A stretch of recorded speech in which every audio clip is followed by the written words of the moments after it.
సంరక్షించే శక్తి స్వరూపిణి అయిన శ్రీ కనకదుర్గమ్మ తల్లి ఆశీస్సులు అందరికీ ఉండాలని మనస్ఫూర్తిగా కోరుకుంటున్నట్లు తెలిపారు. శక్తి ఆరాధనకు ప్రాధాన్యతనిచ్చే ఈ నవరాత్రి సందర్భంగా అమ్మవారి దివ్యమంగళ రూపాన్ని 9 అవతారాల్లో దర్శించుకున్నామన్నారు.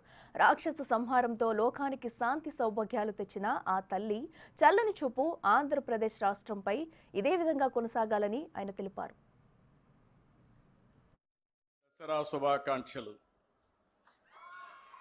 రేపు రాబోయేది మళ్ళీ దీపావళి వస్తుంది. దీపావళికి కూడా అడ్వాన్స్ కంగ్రాచులేషన్, శుభాకాంక్షలు. ఇప్పుడు పండగలే పండగలు. ఒకప్పుడు పండగ చేసుకోవాలంటే చాలా ఇబ్బందులు. ఈరోజు ఎవ్వరికీ ఇబ్బంది లేదు.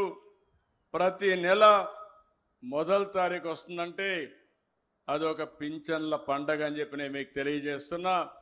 దేశంలోనే కాదు ప్రపంచంలోని ఎక్కడా ఇవ్వని విధంగా ఆర్థిక భరోసా కల్పించే ఏకైక ప్రభుత్వం ఎన్డీఏ ప్రభుత్వం.